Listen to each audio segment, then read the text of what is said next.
सोचिए जरा, जिस रिश्ते को पूरी फिल्म इंडस्ट्री ने सालों तक परफेक्ट लव स्टोरी कहा, जिस नाम के साथ त्याग, मर्यादा और शालीनता जोड़ी जाती रही, अगर उसी कहानी के पीछे छुपा एक बिल्कुल अलग सच अचानक सामने आ जाए तो धर्मेंद्र के जाने के बाद सिर्फ एक युग खत्म नहीं हुआ, बल्कि उनके पीछे कई अधूरे सवाल, दबे हुए राज और अनकही कहानियां भी छूट गईं। घर के भीतर जो फैसले लिए गए, जो चुप्पियां साधी गईं और जो बातें कभी खुलकर सामने नहीं आईं, अब उन्हीं पर सवाल उठने लगे हैं। हेमा मालिनी, एक ऐसी शख्सियत जिन्हें दशकों तक आदर्श पत्नी, गरिमामयी महिला और संतुलन की मिसाल माना गया, लेकिन क्या यह पूरी तस्वीर थी, या फिर इस चमकदार छवि के पीछे कुछ ऐसे पहलू भी थे जिन पर कभी रोशनी डालने की हिम्मत नहीं की गई?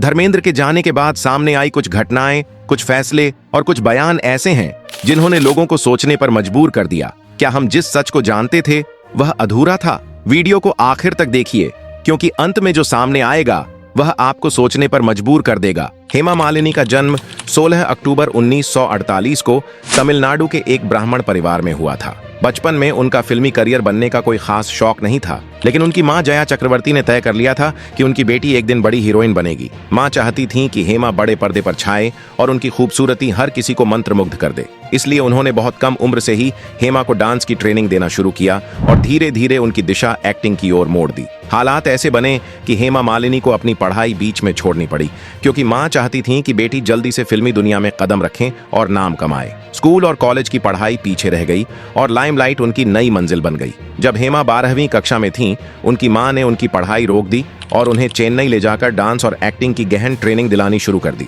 यह जल्दबाजी आगे चलकर हेमा की जिंदगी में एक महत्वपूर्ण मोड़ साबित हुई। जिस उम्र में उन्हें आराम से पढ़ाई करनी थी, उसी समय उन्हें फिल्म इंडस्ट्री की कड़ी प्रतिस्पर्धा और राजनीतिक जटिलताओं में डाल दिया गया। लेकिन हेमा की मेहनत रंग लाई और साल 1963 में उन्हें एक तमिल फिल्म ईदु साथियाम में बतौर डांसर काम करने का मौका मिला। उस समय उनकी उम्र केवल 15 साल थी। इसके बाद 1965 में उन्होंने पांडवा वंशम नामक एक और तमिल फिल्म में डांस किया, लेकिन उन्हें लगातार छोटे मोटे रोल्स ही मिलते रहे। इसी दौरान उनकी जिंदगी में एक ऐसा घटना घटी जिसने उनकी सोच ही बदल दी। एक मशहूर तमिल फिल्म निर्माता सीवी श्रीधर ने हेमा मालिनी को स्क्रीन टेस्ट के लिए बुलाया, लेकिन टेस्ट के दौरान उन्होंने सबके सामने कहा कि इस लड़की में हीरोइन बनने लायक कोई खासियत नहीं है और उन्हें रिजेक्ट कर दिया। हेमा मालिनी को उस समय एक ऐसा अपमान झेलना पड़ा कि उन्होंने खुद को पूरी तरह हिलते हुए महसूस किया। उस तमिल निर्माता ने खुले तौर पर कह दिया कि यह लड़की स्क्रीन पर टिक नहीं पाएगी और तमिल फिल्मों में कभी लीड एक्ट्रेस नहीं बन पाएगी। यह शब्द इतने कठोर थे कि हेमा रोते हुए घर लौट आईं।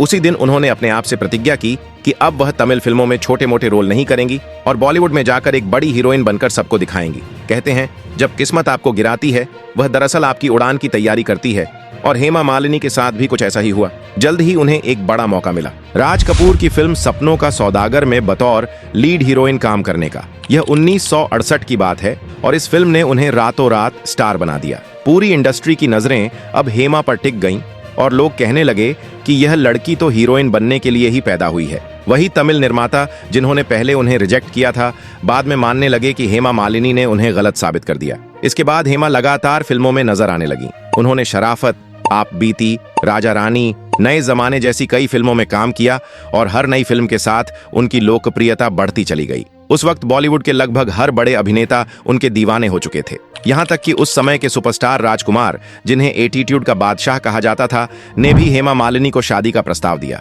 लेकिन हेमा ने साफ मना कर दिया। उसी दौरान उन्होंने संजीव कुमार के साथ भी कई फिल्में की। संजीव कुमार दिल से हेमा के मुरीद थे और इतना कि जब हेमा ने उन्हें मना किया तो उन्होंने अपने हाथ पर हेमा का नाम तक टैटू बनवा लिया। लेकिन इस रिश्ते में भी हेमा की मां की सोच बाधक बनी।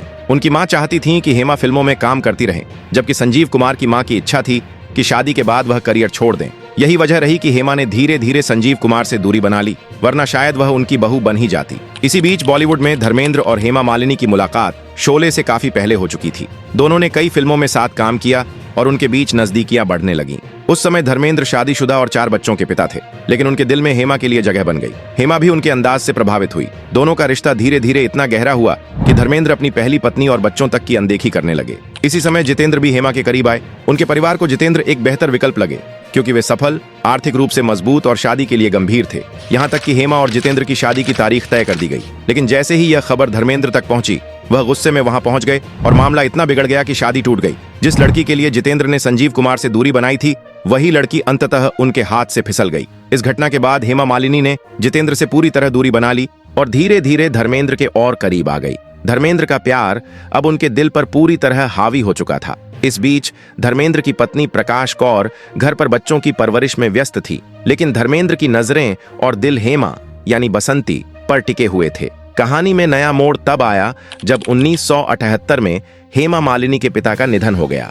उनके पिता कभी नहीं चाहते थे कि उनकी बेटी किसी शादीशुदा व्यक्ति से विवाह करे, लेकिन उनके जाने के बाद यह रोक भी हट गई। तब हेमा मालिनी ने धर्मेंद्र के साथ अपना जीवन बिताने का पक्का निर्णय लिया। हालांकि धर्मेंद्र की पत्नी ने तलाक देने से इनकार कर दिया और साफ कह दिया कि वह अपना घर टूटने नहीं देंगी। यही वह पल था जिसने कहानी को एक नया मोड़ दे दिया। धर्मेंद्र और हेमा मालिनी शादी करना चाहते थे, लेकिन हिंदू रीति रिवाजों से विवाह संभव नहीं था। इसलिए उन्होंने एक ऐसा साहसिक कदम उठाया जिसने पूरे देश को चौंका दिया। दोनों ने इस्लाम धर्म कबूल कर लिया और अपने नाम बदल लिए। धर्मेंद्र बन गए दिलावर खान और हेमा मालिनी का नया नाम हो गया आयशा। इसके बाद दोनों ने निकाह कर लिया और हमेशा के लिए एक हो गए। मगर इस शादी के बाद भी उनकी परेशानियां खत्म नहीं हुई। धर्मेंद्र ने ना तो अपनी पहली पत्नी को छोड़ा और ना ही हेमा मालिनी को अपने घर में पूरी तरह जगह दी। उन्होंने दोनों के लिए अलग अलग घर का इंतजाम किया। एक तरफ थी प्रकाश कौर और उनके 4 बच्चे सनी, बॉबी, विजेता और अजीता, और दूसरी तरफ हेमा मालिनी, उनकी 2 बेटियां ईशा और अहाना, और खुद धर्मेंद्र। धर्मेंद्र की जिंदगी अब 2 अलग अलग घरों के बीच चलती ट्रेन जैसी हो गई थी, जो सफर तो करती है लेकिन कहीं टिक कर रुकती नहीं। हेमा मालिनी ने जिस अपनापन और खुशी की उम्मीद के साथ निकाह किया था, वह सपना हकीकत में कभी पूरा नहीं हुआ। निकाह हो गया था, धार्मिक रस्में पूरी हुई, लेकिन समाज में एक पत्नी को मिलने वाला सम्मान और स्थिति उन्हें कभी नहीं मिली। धर्मेंद्र शायद ही कभी खुले तौर पर हेमा के साथ दिखाई देते थे। न किसी बड़े फंक्शन में साथ खड़े होना, न सार्वजनिक मंच पर पत्नी के रूप में स्वीकार करना। मुंबई की गलियों से लेकर फिल्म इंडस्ट्री के बड़े ऑफिस तक हर कोई जानता था कि धर्मेंद्र 2 जिंदगी एक साथ जी रहे थे। एक तरफ प्रकाश कौर और उनके 4 बच्चे सनी, बॉबी, विजेता और अजीता, और दूसरी तरफ हेमा मालिनी और उनकी बेटियां ईशा और अहाना। सबसे दर्दनाक सच यह था कि इन दोनों घरों में से किसी को भी पूरा पति नहीं मिला। कभी दिन में एक घर तो कभी रात में दूसरा घर, कभी यहाँ ठहरना तो कभी वहां। रिश्ते ऐसे बन गए जैसे शीशे को बीच से तोड़ दिया गया हो। 2 टुकड़े जो चुपचाप रहते हुए भी हर वक्त चुभते थे। हेमा मालिनी चाहती थी कि धर्मेंद्र उनके साथ खुलकर रहें और दुनिया के सामने कहें, हाँ ये मेरी पत्नी है, लेकिन धर्मेंद्र कभी इतनी हिम्मत नहीं जुटा पाए। उनकी पहली फैमिली बहुत बड़ी थी और प्रकाश कौर ने साफ शब्दों में कह दिया था कि वह तलाक नहीं देंगी और अपना घर टूटने नहीं देंगी। इस सब के बीच हेमा मालिनी धीरे धीरे अकेलेपन की ओर बढ़ रही थीं। एक तरफ उनका प्यार था तो दूसरी तरफ रिश्तों की जकड़न और समाज की दबाव भरी बातें। लोग कहते थे कि हेमा मालिनी ने किसी का घर उजाड़ दिया, किसी की जिंदगी छीनी, लेकिन शायद ही किसी ने यह समझने की कोशिश की कि हेमा खुद अंदर से कितनी बुरी तरह टूट चुकी थीं। एक तरफ वह मां थीं जिसके खिलाफ जाकर उन्होंने अपना फैसला लिया था, और दूसरी तरफ पति थे जिनके साथ उन्हें कभी पूरा साथ नहीं मिला। इसी बीच ईशा और अहाना भी बड़ी होने लगी। ईशा के जन्म के समय धर्मेंद्र वहां मौजूद थे, लेकिन तस्वीर खिंचवाते समय उन्होंने जानबूझकर अपना चेहरा थोड़ा छुपा लिया। उन्हें डर था कि अगर यह तस्वीर अखबारों में छप गई तो पहली पत्नी के बच्चे सवाल पूछेंगे, लेकिन बच्चे किसी के भी हों, दर्द मां के दिल में बराबर होता है। यही वजह थी कि हेमा ने अपनी दोनों बेटियों की परवरिश लगभग अकेले ही की। उधर सनी और बॉबी देओल भी बड़े हो रहे थे और उन्हें यह एहसास होने लगा कि उनके पिता 2 घर चला रहे हैं। सनी देओल इस स्थिति से बेहद नाराज थे और उनके मन में हेमा मालिनी के लिए गहरा गुस्सा बैठ गया था। सनी को लगता था कि उनकी मां ने कोई गलती नहीं की, फिर भी उनके हिस्से का प्यार आधा आधा किया गया। 19 साल के सनी, जिन्होंने अपने पिता को हीरो माना और उनकी इज्जत की पूजा की, उन्हें ऐसा लगा जैसे उनके पिता ने उनकी मां को दर्द की गठरी थमा दी हो। प्रकाश कौर की आंखों से चुपचाप गिरते आंसू देखना किसी भी बेटे के दिल में तूफान खड़ा कर देता है। और तब मीडिया ने भी आग में घी डाल दिया। खबरें चलने लगीं कि धर्मेंद्र ने अपनी पहली फैमिली को छोड़ दिया। सनी का गुस्सा फूट पड़ा और घर में तनाव बढ़ गया। एक बेटे का दिल टूट चुका था। उस काली रात पर आज भी पर्दा है। एक रात अफवाह उड़ी कि सनी देओल लाल लाल आंखों के साथ बदले की आग में हेमा मालिनी के जूहू वाले बंगले तक पहुंचे। हाथ में चाकू लेकर पूरे इंडस्ट्री में सनसनी फैल गई। स्टूडियो से लेकर मैगजीन ऑफिस तक बस एक सवाल, क्या धर्मेंद्र का बेटा अपराध की राह पर चल पड़ेगा? लेकिन असली कहानी कुछ और थी, जिसे कोई जानना ही नहीं चाहता था। सनी की मां प्रकाश कौर, जिन्होंने कभी मीडिया में कुछ नहीं कहा, उस दिन बोली, मेरा बेटा इमोशनल है, लेकिन गुंडा नहीं। वह वहां गया था क्योंकि वह टूटा हुआ था, हमला करने नहीं। सच सामने आया, सनी के पास कोई चाकू नहीं था। ये सब केवल सनसनी फैलाने वालों की कहानी थी। उस रात ने 2 दिनों के बीच सालों की लंबी दीवार खड़ी कर दी। अगर हेमा मालिनी किसी पार्टी में आती, सनी चुपचाप दूसरी दिशा में मुड़ जाते। अवार्ड शो में आमने सामने आ जाए तो खामोशी हवा को चीरती हुई गुजरती। न नफरत न बहस, बस बर्फ जैसी चुप्पी। 1992 में हेमा मालिनी अपनी फिल्म दिल आशना डायरेक्ट कर रही थीं। डिम्पल कपाड़िया उनकी हीरोइन थीं और उस समय सनी देओल का अफेयर डिम्पल के साथ चल रहा था। एक दिन डिम्पल किसी बात पर घबराई और उन्होंने सनी को सेट पर बुलाया। माहौल तनावपूर्ण था, सबकी सांसें थम गईं। अब सबकी निगाहें इस पर टिक गई थीं कि आगे क्या होगा। हेमा मालिनी ने आगे बढ़कर कहा, सनी परेशान मत हो, डिम्पल कपाड़िया मेरी जिम्मेदारी है। उस समय सनी देओल ने पहली बार महसूस किया कि हेमा वह कठोर या डरावनी महिला नहीं है जैसा कि बचपन के गुस्से ने उन्हें दिखाया था। आज भी इंडस्ट्री में यह किस्सा सुना जाता है कि शूटिंग के दौरान सनी सेट पर आए और कड़ी आवाज में चेतावनी देते हुए कहा कि अगर मेरे परिवार को कोई नुकसान हुआ तो अच्छा नहीं होगा। कहा जाता है कि उसी दिन सनी ने हेमा मालिनी को साफ शब्दों में कह दिया कि हमारे परिवार से दूर रहो। यही वजह मानी जाती है कि सनी और बॉबी देओल ने कभी ईशा और अहाना को बहन के रूप में स्वीकार नहीं किया। ईशा देओल की शादी में भी देओल परिवार के दोनों बेटे शामिल नहीं हुए। बड़े बड़े फंक्शन और पारिवारिक मौकों पर दोनों परिवार हमेशा अलग अलग ही नजर आए। दूसरी ओर हेमा मालिनी का फिल्मी करियर भी धीरे धीरे ढलान की ओर बढ़ने लगा। उम्र बढ़ रही थी और नए चेहरे लगातार इंडस्ट्री में आ रहे थे। यहाँ तक कि एक समय ऐसा आया जब उन्हें रामकली जैसी बी ग्रेड फिल्म करनी पड़ी, जिसमें उन्होंने तवायफ का किरदार निभाया। हेमा ने यह फिल्म केवल पैसों की जरूरत के चलते की थी। धर्मेंद्र से मिलने वाला खर्च सीमित हो गया था और बेटियों की जिम्मेदारी पूरी तरह हेमा पर आ गई थी। लेकिन जब उन्होंने फिल्म का पोस्टर देखा तो वह अंदर तक शर्मिंदा हो गईं। खुद प्रोड्यूसर से कहा कि इसे बड़े शहरों में मत लगवाइए ताकि लोग मुझे इस हालत में न देखें। इसी दौर में हेमा को एहसास हो गया कि बड़े पर्दे पर उनका वक्त अब धीरे धीरे खत्म हो रहा है। इसी वजह से उन्होंने एक्टिंग से हटकर प्रोडक्शन की दुनिया में कदम रखा। उन्होंने दिल आशना बनाई, जिसमें शाहरुख खान और दिव्या भारती नजर आए। कहा जाता है कि बॉलीवुड में किंग खान को लॉन्च करने में कहीं न कहीं हेमा मालिनी का भी योगदान रहा। लेकिन यह फिल्म भी फ्लॉप हो गई और हेमा को भारी आर्थिक नुकसान झेलना पड़ा। इसके बाद उन्होंने टीवी शोज, स्टेज परफॉर्मेंस और नूपुर जैसे सीरियल्स किए ताकि जिंदगी आगे बढ़ सके। अब बात आती है सबसे दर्दनाक दौर की। हेमा उस उम्र में पहुंच चुकी थीं जहां इंसान सिर्फ साथ चाहता है, कोई हो जो पास बैठकर बातें करे। लेकिन धर्मेंद्र ज्यादातर समय अपनी पहली फैमिली के साथ रहते थे। इन सब के बीच हेमा ने अपना बड़ा हिस्सा अकेलेपन में गुजार दिया। धर्मेंद्र कभी कभार त्योहार या किसी जरूरी मौके पर आते थे, लेकिन रिश्ता पहले जैसा नहीं रहा। हेमा जिस उम्मीद से इस रिश्ते में आई थीं, वह कभी पूरी नहीं हुई। वह चाहती थीं कि धर्मेंद्र खुलेआम कहें, यह मेरी पत्नी है, ये मेरी बेटियां हैं। लेकिन धर्मेंद्र हमेशा डरते रहे कि बच्चे नाराज ना हो जाएं या पहला घर टूट ना जाए। हेमा की दुनिया अब डांस शोज, मंदिरों में कृष्ण भक्ति और कभी कभार टीवी तक सिमट चुकी थी। सबको साफ दिखने लगा कि ड्रीम गर्ल की जिंदगी असल में सपनों जैसी नहीं रही। घर में रोशनी थी लेकिन चमक नहीं, नाम था लेकिन साथ नहीं, पति का रिश्ता था लेकिन पति का वक्त नहीं। फिर भी हेमा ने कभी खुलकर शिकायत नहीं की। हमेशा यही कहा, धर्मेंद्र मेरे पति हैं, मैं उनका सम्मान करती हूँ। लेकिन लोग आसानी से समझ जाते थे कि उनके शब्दों के पीछे कितना गहरा दर्द छिपा हुआ था।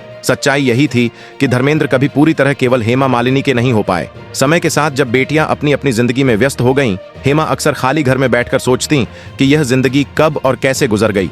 इतने सालों का शोर, इतने विवाद, इतनी चर्चाएं, लेकिन जब सब शांत हो जाता तब आखिर में उनके पास क्या बचता? सिर्फ 2 बेटियां, ईशा और आहाना, और कुछ पुरानी यादें जो कभी चेहरे पर मुस्कान लाती तो कभी दिल के किसी कोने को चुभा देती। फिर भी हेमा मालिनी ने कभी सार्वजनिक मंच पर धर्मेंद्र के खिलाफ एक शब्द नहीं कहा। हमेशा यही दोहराती रही कि धर्मेंद्र मेरे पति हैं और मैं उनका सम्मान करती हूँ। लेकिन सम्मान और साथ 2 अलग अलग चीजें होती हैं। हेमा के हिस्से सम्मान तो था, लेकिन साथ बहुत कम। कई बड़े इवेंट, अवार्ड शो, बड़ी पार्टी या फिल्मी फंक्शन में धर्मेंद्र अपने पहले परिवार के साथ आते, सनी और बॉबी देओल के साथ तस्वीरें खिंचवाते और वहीं हेमा मालिनी अकेली खड़ी नजर आती। ये सच इंडस्ट्री में किसी से छुपा नहीं था। सब जानते थे कि ड्रीम गर्ल की जिंदगी बाहर से जितनी चमकदार दिखती थी, अंदर से उतनी ही तन्हा है। धीरे धीरे धर्मेंद्र और हेमा के बीच की दूरी और बढ़ती चली गई और फिर वह दिन आया जिसने सब कुछ बदल दिया। हाल ही में जब धर्मेंद्र का निधन हुआ तब पूरी दुनिया ने देखा कि हेमा मालिनी सच में कितनी अकेली रह गई थीं। रिश्तों में दूरियां रही हों, बरसों से घरों के बीच दीवारें खड़ी रही हों, लेकिन एक सच्चाई कभी नहीं बदली। धर्मेंद्र हेमा मालिनी की जिंदगी का सबसे अहम हिस्सा थे। यहाँ तक कि धर्मेंद्र के निधन की खबर भी हेमा मालिनी और उनकी बेटियों ईशा और आहाना को नहीं दी गई। अंतिम विदाई में भी हेमा को पराया समझा गया। यह दर्द शब्दों में बयां करना मुश्किल है। मुंबई में जब धर्मेंद्र की प्रेयर मीट ताज लैंड्स एड होटल में रखी गई, पूरा बॉलीवुड उमड़ पड़ा। अमिताभ बच्चन, सलमान खान, रेखा, सनी देओल, बॉबी देओल और कई बड़े सितारे वहां मौजूद थे। लेकिन जिस चीज ने सबको सबसे ज्यादा चौंका दिया वह यह थी कि इतनी भीड़ में ड्रीम गर्ल कहीं नजर नहीं आई। ना हेमा मालिनी, ना उनकी बेटियां ईशा और आहाना। यही बात लोगों को चुभ गई। सवाल उठे कि क्या एक पत्नी अपने पति की अंतिम प्रार्थना सभा में शामिल नहीं हो सकती? सोशल मीडिया पर सवालों की बाढ़ आ गई। क्या देओल परिवार ने उन्हें बुलाया ही नहीं, या फिर परिवार का विवाद इतना बढ़ चुका था कि अंतिम विदाई में भी सब एक नहीं हो पाए? ये सिर्फ प्रेयर मीट की कहानी नहीं है, ये उस दर्द की कहानी है जो किसी पत्नी की आंखों में छिपा रहता है और किसी बेटी के सीने में धड़कता रहता है। हेमा मालिनी, ईशा देओल, आहाना देओल, उनकी जगह उस हॉल के बीचों बीच सबसे ज्यादा खाली थी, जहां उनके पिता के लिए मोमबत्तियां जल रही थीं, यादें साझा की जा रही थीं और आखिर अलविदा कहा जा रहा था। लेकिन वे वहां मौजूद नहीं थीं। क्यों? क्योंकि हेमा मालिनी को इस अंतिम विदाई में बुलाया ही नहीं गया। ना कोई सूचना, ना कोई आमंत्रण, ना ही कोई सम्मान। यह सिर्फ बुलावा न होना नहीं था, बल्कि एक साफ संदेश था, तुम हमारे हिस्से नहीं हो, तुम हमारा परिवार नहीं हो। सालों से चली आ रही देओल परिवार और हेमा मालिनी के बीच की दूरी उस दिन भी दीवार बनकर सामने एक थी। धर्मेंद्र की अंतिम विदाई में भी दोनों परिवार एक साथ नहीं दिखे। हेमा मालिनी अपने घर में ही रहीं, चुपचाप रोती रहीं और उसी दिन अपने घर पर अलग से शोक सभा आयोजित की। घर में गीता पाठ हुआ, भजन गूंजे, हल्की रोशनी और शांत माहौल था। कुछ गिने चुने लोग पहुंचे, लेकिन देओल परिवार से कोई मौजूद नहीं था। इस घटना ने सबको एक बात साफ समझा दी, धर्मेंद्र के जाने के बाद भी दोनों परिवारों के बीच की दूरियां कम नहीं हुई, बल्कि और स्पष्ट हो गईं। लोग कहने लगे कि हेमा मालिनी की शोक सभा उनके दर्द का सबसे बड़ा सबूत है। जब कोई व्यक्ति अपने पति की अंतिम विदाई के लिए एक ही छत के नीचे नहीं रह सकता, तो वह अपने घर पर दीपक जलाकर और गीता पाठ कर अपने दिल का बोझ हल्का करता है। हेमा ने भी यही किया, अपने पति के लिए गीता पाठ कराया, भजन गवाए और आंखों में आंसू लेकर उन यादों को जिया जो अब कभी लौट कर नहीं आएगी। वहीं देओल परिवार की तरफ से सनी और बॉबी देओल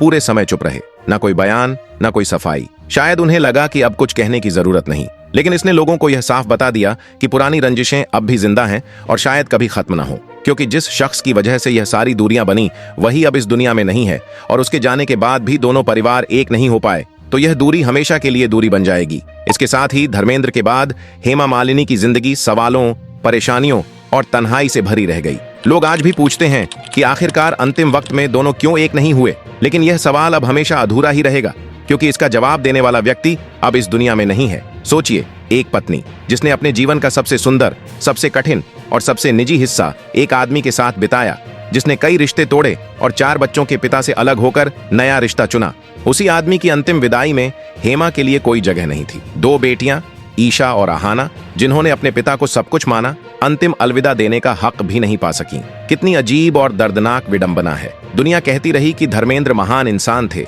लेकिन उसी इंसान की दूसरी पत्नी और उनकी 2 बेटियां उनके अंतिम सफर में शामिल नहीं हो पाईं। इससे बड़ा अन्याय और क्या हो सकता है। बड़े परिवारों में खटास, टूटे हुए रिश्ते और दूरी आम होती है, लेकिन क्या किसी की अंतिम यात्रा भी इस खटास का हिस्सा बन सकती है? क्या एक पत्नी को इतना हक भी नहीं कि वह अपने पति को अंतिम प्रणाम दे सके? इसी बीच चर्चा यह भी होने लगी कि हेमा मालिनी को धर्मेंद्र के निधन की खबर समय पर इसलिए नहीं दी गई क्योंकि देओल परिवार नहीं चाहता था कि वह अंतिम विदाई या संपत्ति से जुड़ी किसी प्रक्रिया में शामिल हो। कहा जाता है कि परिवार की पूरी कोशिश यही थी कि धर्मेंद्र के अंतिम संस्कार से लेकर उनकी संपत्ति और दौलत के बंटवारे तक हर निर्णय सिर्फ उनके नियंत्रण में रहे। 11 दिसंबर को दिल्ली में हेमा मालिनी ने धर्मेंद्र के लिए शोक सभा का आयोजन किया। उस दिन हेमा केवल एक पत्नी के रूप में सामने नहीं आई, बल्कि वह महिला थीं जो वर्षों से अपने भीतर दबाए हुए दर्द और संघर्ष को लेकर मंच पर खड़ी थीं। उनके बोलते समय आवाज बार बार भर जाती थी और आंखों से आंसू नहीं रुक रहे थे। उन्होंने धर्मेंद्र को याद करते हुए कहा कि उन्होंने अपने रिश्ते को पूरी ईमानदारी, विश्वास और समर्पण के साथ निभाया, लेकिन हालात उनकी जिंदगी को कभी आसान नहीं बनने दे सके। सभा में उनके दर्द और उनकी खामोशी हर शब्द में साफ झलक रही थी। यह दर्द सिर्फ बिछड़ जाने का नहीं था, बल्कि उस अकेलेपन का भी था जिसे उन्होंने रिश्ते में रहते हुए महसूस किया। उन आंसुओं के पीछे एक सवाल भी था जो लंबे समय तक लोगों के दिलों में गूंजता रहा। जब कोई व्यक्ति किसी के लिए अपना सब कुछ दांव पर लगा देता है, तो क्या बदले में उसे अपनापन और साथ नहीं मिलना चाहिए? सनी देओल के पिता धर्मेंद्र ने उनकी मां प्रकाश कौर को धोखा देकर हेमा मालिनी से दूसरी शादी की और उस टूटे हुए परिवार का दर्द सनी ने अपने बचपन में गहराई से महसूस किया। समझदारी आने पर सनी को लगा कि हेमा मालिनी ने उनकी मां प्रकाश कौर से उनका घर और उनका प्यार छीन लिया है। यही कारण था कि उनके दिल में हेमा के प्रति गहरी नाराजगी और नफरत भर गई। उन्होंने अपने पिता के इस फैसले को हमेशा गलत माना और इसे अपनी मां की तकलीफ का मुख्य कारण समझा। लेकिन जीवन का विरोधाभास भी देखिए। जिस दर्द को सनी देओल ने खुद झेला, जिस धोखे को देखकर उन्होंने अपने पिता को कोसा, वही गलती उन्होंने आगे अपनी खुद की जिंदगी में दोहराई। शादीशुदा होने के बावजूद सनी देओल का रिश्ता राजेश खन्ना की पत्नी डिंपल कपाड़िया के साथ लगभग 7 साल तक चला। कहा जाता है कि इस रिश्ते ने राजेश खन्ना पर गहरा असर डाला। वह सदमे में चले गए, धीरे धीरे नशे और शराब की ओर बढ़ गए। उनकी तबीयत बिगड़ने लगी और अंततः उनकी मौत हो गई। अब सोचिए, एक तरफ सनी देओल नाराज थे अपने पिता और हेमा मालिनी से, जिसने उनकी मां प्रकाश कौर का घर उजाड़ा, और उनकी खुशियां छीनी।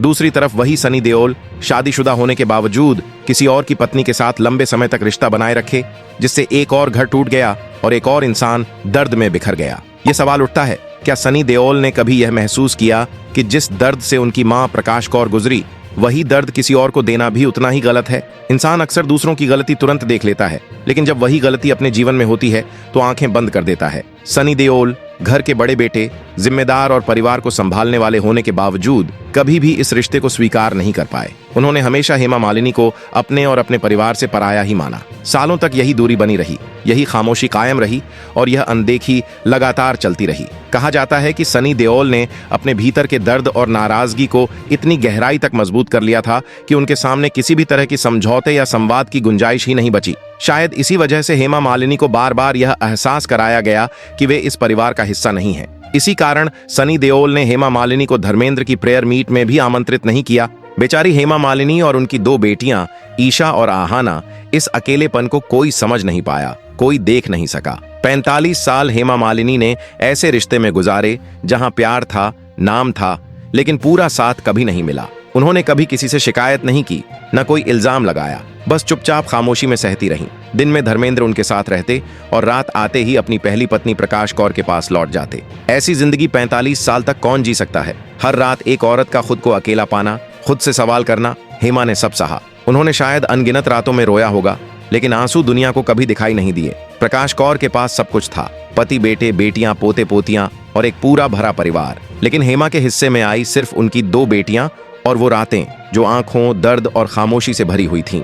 हकीकत यह थी कि धर्मेंद्र भी पिछले 45 सालों से अंदर से टूट चुके थे। इसके बावजूद उन्होंने दो परिवारों की जिम्मेदारी निभाई और उन्हें संभालते रहे। धर्मेंद्र एक जेंटलमैन, दिलदार, नेक और बहादुर इंसान थे। उनके भीतर कई अच्छाइयां थीं, लेकिन एक कमी शायद यही रह गई कि उन्होंने हेमा मालिनी को साथ रहने का सपना दिखाया, पर जिंदगी में वह साथ पूरी तरह नहीं दे पाए। हेमा मालिनी ने जो दर्द सहा, जो अकेलापन झेला, वह हर औरत के बस की बात नहीं होती। ये कहानी सिर्फ एक स्टार की नहीं है, ये कहानी है एक ऐसी महिला की जिसने प्यार किया, निभाया और वर्षों तक खामोशी ओढ़े रखी। धर्मेंद्र उन चुनिंदा लोगों में से थे जिन्हें देश ने केवल सुपरस्टार के तौर पर नहीं, बल्कि सरल स्वभाव और गहरी मानवीय सोच वाले व्यक्ति के रूप में जाना। उनकी सबसे बड़ी विशेषता उनका सादापन था। जमीन से जुड़ा रहना, अपनों से लगाव रखना और रिश्तों को महत्व देना। वे अपने बच्चों से गहरा प्रेम करते थे और परिवार के साथ भावनात्मक रूप से जुड़े रहते थे। लेकिन इसी भावुकता के भीतर उनकी सबसे बड़ी कमजोरी छिपी हुई थी। धर्मेंद्र दिल से फैसले लेते थे,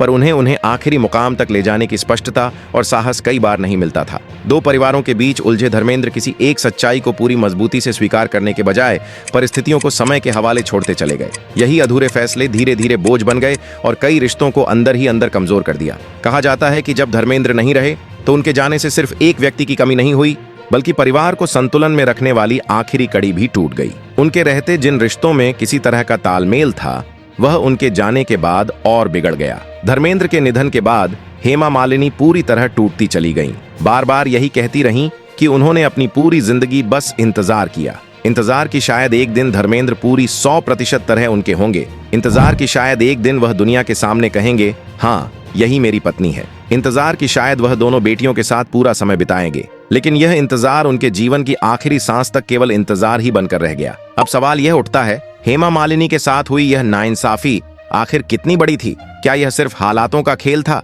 या सच में उनके साथ धोखा हुआ? क्या उन्हें एक रिश्ते में सिर्फ नाम मिला, लेकिन वो अपनापन और साथ कभी नहीं मिला जिसकी उन्हें उम्मीद थी? या फिर यह एक ऐसी कहानी है जहां हर किरदार अपने अपने दर्द के साथ जीता रहा और किसी को भी पूरी खुशी नहीं मिल पाई? आपकी नजर में हेमा मालिनी सही थीं या हालात उनसे ज्यादा ताकतवर थे? क्या एक महिला होने के नाते उन्हें वो सम्मान और अधिकार मिलना चाहिए था जो समाज एक पत्नी को देता है, या फिर यह सब किस्मत और गलत फैसलों का नतीजा था? इन सवालों का जवाब हर इंसान अपनी सोच और अनुभव के हिसाब से अलग देगा। आप इस पूरे मामले को किस नजर से देखते हैं? अपनी राय कमेंट में जरूर बताइए। आपकी एक एक प्रतिक्रिया इस कहानी को और गहराई से समझने में मदद करती है। और साथ ही धर्मेंद्र को श्रद्धांजलि देना भी ना भूलें, एक ऐसे कलाकार को जिसने अपने अभिनय से लाखों दिलों पर राज किया और भारतीय सिनेमा को कई यादगार पल दिए। इस पूरी कहानी में बताए गए कुछ प्रसंग, घटनाएं और आपसी रिश्तों से जुड़ी बातें मीडिया रिपोर्ट्स, पुराने इंटरव्यू, फिल्मी गलियारों में प्रचलित चर्चाओं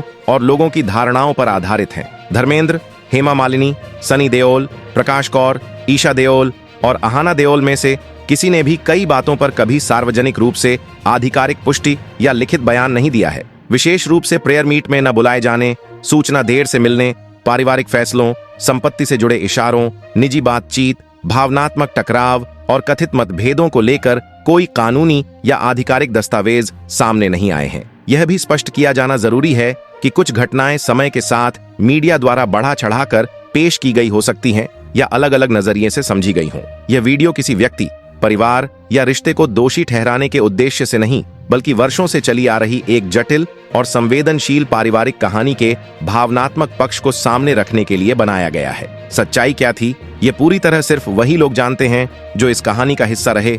अगर आपको यह वीडियो पसंद आया हो तो कृपया लाइक करना बिल्कुल ना भूलें। आपका एक छोटा सा लाइक हमारे लिए बहुत बड़ी प्रेरणा बनता है और हमें ऐसे ही और मेहनत से वीडियो बनाने का हौसला देता है। इस वीडियो को अपने दोस्तों, परिवार और उन लोगों के साथ जरूर शेयर करें जिन्हें ऐसी कहानियां, सच्ची घटनाएं और गहराई से भरे वीडियो पसंद आते हैं, ताकि वे भी इस कहानी का हिस्सा बन सकें। और हाँ, अगर आपने अभी तक हमारे चैनल को सब्सक्राइब नहीं किया है तो अभी सब्सक्राइब कर लीजिए, क्योंकि यहाँ आपको मिलने वाले हैं ऐसे ही और भी नए, रोचक, एक्सक्लूसिव और अनसुने कंटेंट जो आपको सोचने पर मजबूर कर देंगे और अंत तक बांधे रखेंगे। सब्सक्राइब करने के बाद बेल आइकॉन को दबाना बिल्कुल ना भूलें, ताकि हमारे हर नए वीडियो की जानकारी आपको सबसे पहले मिल सके और आप किसी भी दिलचस्प कहानी, गहरे राज या खास वीडियो से पीछे न रह जाए। आपकी राय हमारे लिए बहुत मायने रखती है, इसलिए कमेंट में जरूर बताइए कि यह वीडियो आपको कैसा लगा। आपका प्यार और सपोर्ट ही हमारे चैनल की असली ताकत है। धन्यवाद।